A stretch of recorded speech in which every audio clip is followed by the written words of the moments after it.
Cierta noche después del culto salí de la iglesia con la intención de nunca más volver para este lugar. Tenía apenas 13 años y me fastidió mucho la forma en que un diácono de la iglesia me trató. Y en realidad él tenía toda la razón. Yo que estaba buscando algún motivo para dejar de asistir a la iglesia. Cuando llegué a la casa esperé en la puerta porque no tenía la llave y luego después llegó mi madre. Y ella me preguntó por qué había salido antes del culto, antes de terminar el culto. A lo que yo respondí, nunca más quiero ir a la iglesia. No me obligues, por favor, no me gusta estar allí.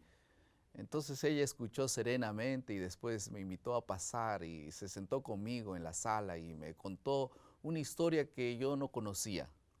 Cuando estaba embarazada de 7 meses, ella me dijo, sufrí un accidente y entonces ese embarazo quedó realmente muy peligroso. Tuvo una eclampsia y varias complicaciones y los médicos que trataron de salvarle la vida dijeron que tal vez el niño no iría a nacer bien o iría tal vez a nacer muerto. Pero Dios fue muy bondadoso y a pesar de que este niño nació pequeño y frágil, Dios le dio la vida y creció saludablemente. Y después que hubo contado estas historias, porque lo libró de todos estos problemas aquel niño, entonces mi madre dijo, ese niño eres tú. Porque entonces tú tienes que desviarte de los planes de Dios. Porque si Dios te ha guardado, te ha cuidado hasta aquí, ¿tú por qué tienes que salir de los planes de Dios?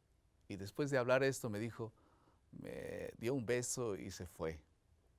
Aquella noche yo no pude dormir. Y al día siguiente por la mañana tenía una sola cosa en mi cabeza. ¿Qué debo hacer?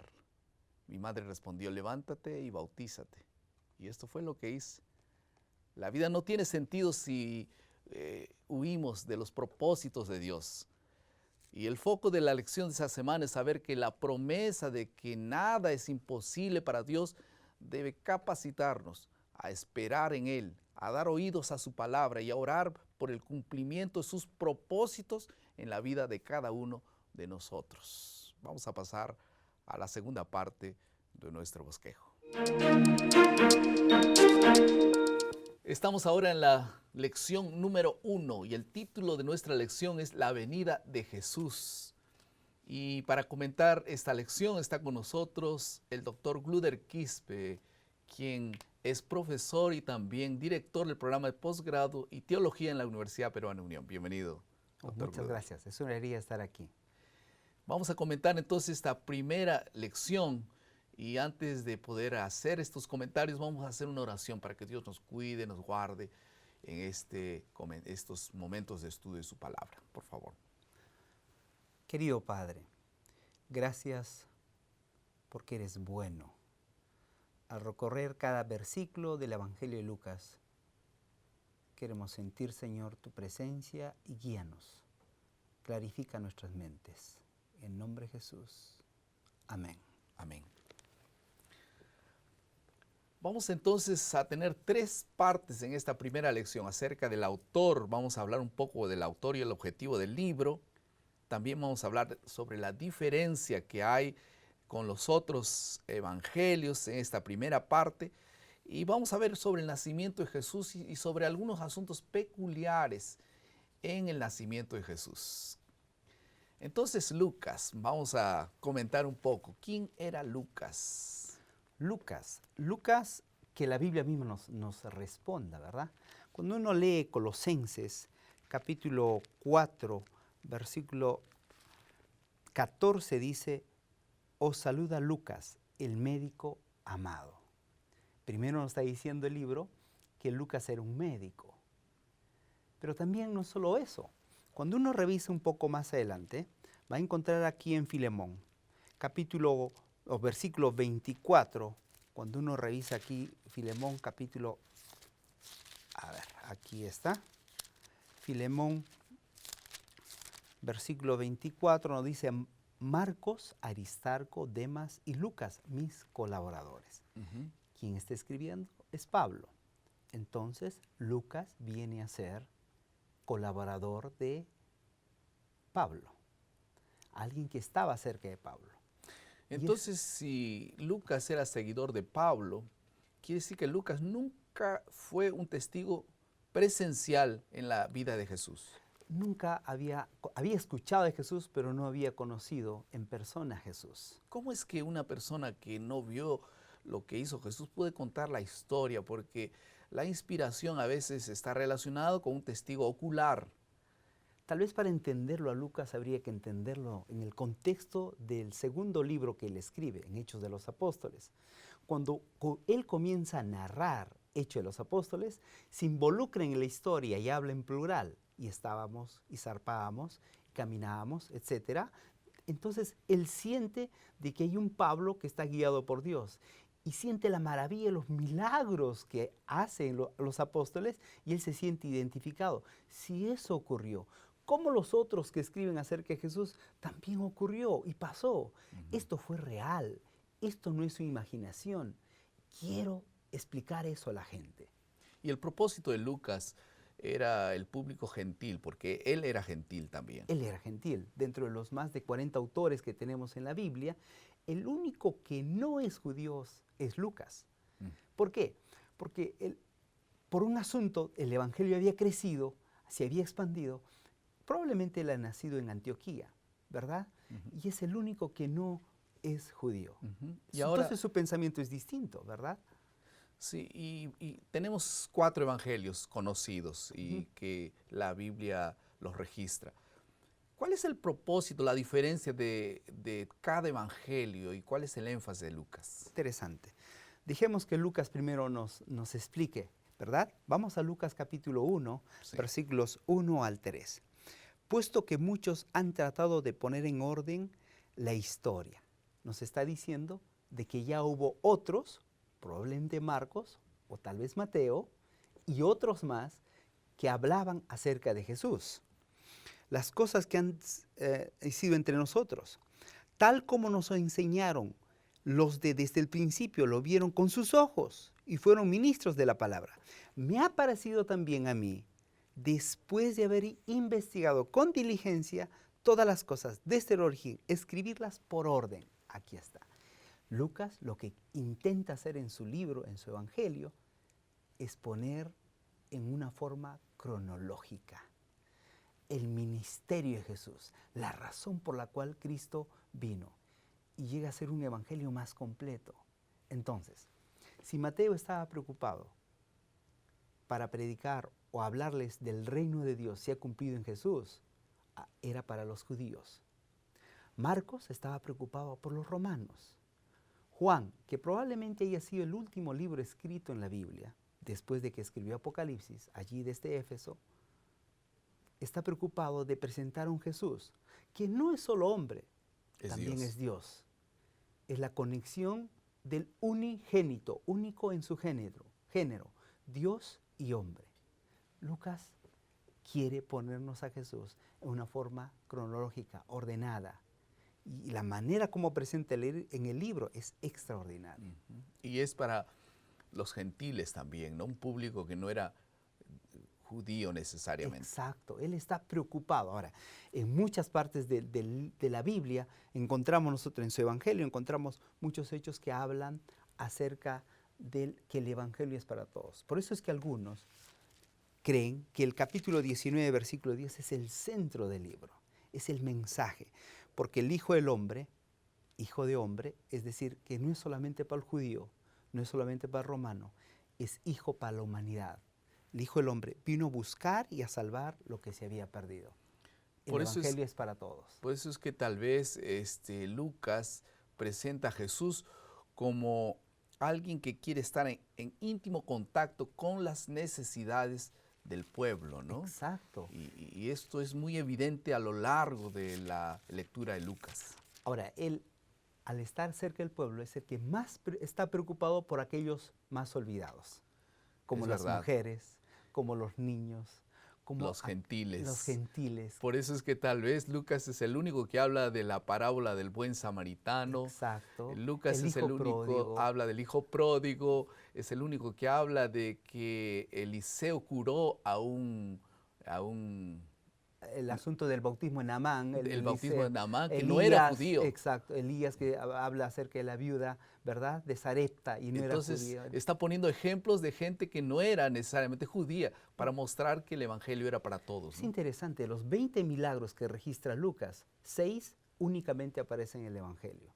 De los 35 ¿Cómo, parábolas, de los 20 milagros que aparecen en el evangelio de Lucas, Sí. 6 de ellos son únicos en Lucas. O sea, los otros se repiten en los otros evangelios. Sí. De las 35 parábolas que habla el evangelio, 19 son únicos en Lucas. Y por eso es que tal vez la mayoría de gente, los eruditos, hablan de que el lenguaje de Lucas es, describiendo la vida de Jesús, es uno de los más completos. ¿no? Claro, los primeros 3 versículos son el griego más, gramaticalmente hablando, más pulido que existe en todo el Nuevo Testamento. Ahora, hablando de la segunda parte de la lección, vamos a hablar un poco sobre el nacimiento de Jesús. ¿Cómo es que, qué características rodearon el nacimiento de Jesús? Lucas 2:10 habla un poco sobre este asunto, ¿no? Claro, cuando nosotros vemos el nacimiento de Jesús, Lucas lo pone desde otro ángulo, distinto a lo que presenta Mateo. Porque Lucas, antes de poner el nacimiento de Jesús, habla del nacimiento de Juan el Bautista, aquel que iba a preparar el camino. Y aquel que iba a preparar el camino era tan importante. Ahora, la distinción de la universalidad de Lucas es peculiar en él, porque primero no hace una distinción bien clara primero le presenta a Zacarías y después le presenta a María, un hombre, después una mujer.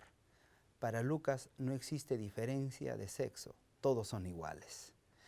Y al presentar primero a Zacarías, que dice que él preparará el camino, está haciendo una conexión directa con el último libro del Antiguo Testamento, que es Malaquías, que se habla de la preparación de un futuro Elías. Y Lucas presenta así de esa manera. Y cuando viene en el capítulo 2 el nacimiento de Jesús, presenta una mujer para presentarle a aquel Salvador. Tal vez sería bueno leer, ¿verdad? Sí, Capítulo 2, si buscamos en nuestras Biblias, por favor, dice aquí, versículo 4, y José subió a Galilea, a la ciudad de Nazaret, de Judea, la ciudad de David. Aquí está un buen punto. La ciudad de David. ¿Por qué está hablándonos de la ciudad de David? Está hablándonos porque había una promesa hecha a los judíos, y esa era la esperanza de los judíos. Cuando uno revisa 2 de Samuel capítulo 7, el reino davídico le dice a David, se le promete, él edificará mi nombre y yo firmaré para siempre su trono en el reino.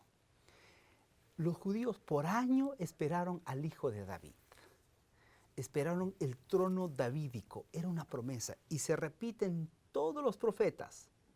Y lo primero que Lucas comienza a presentarnos, a rectificar, es decir, Galilea, la casa de David.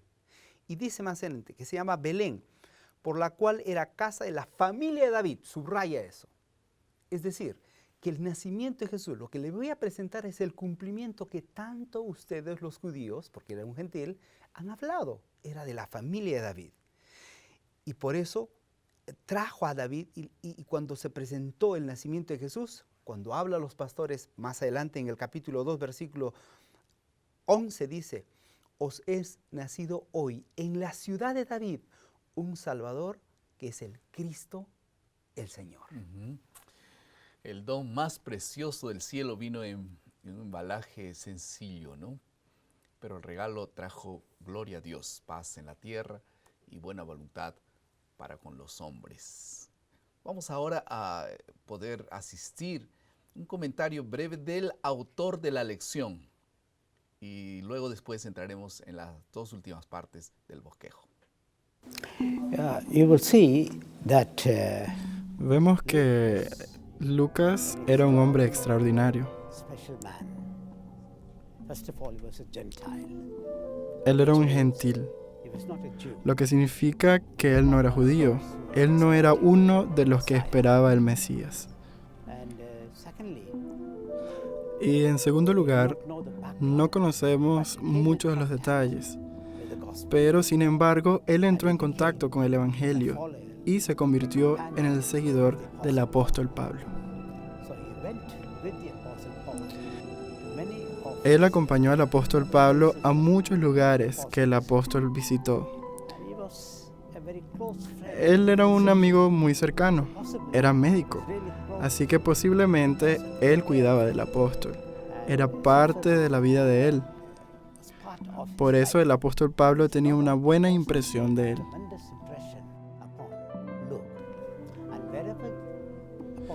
Y donde el apóstol Pablo iba, en los lugares donde se levantaban iglesias, él predicaba sobre Jesús.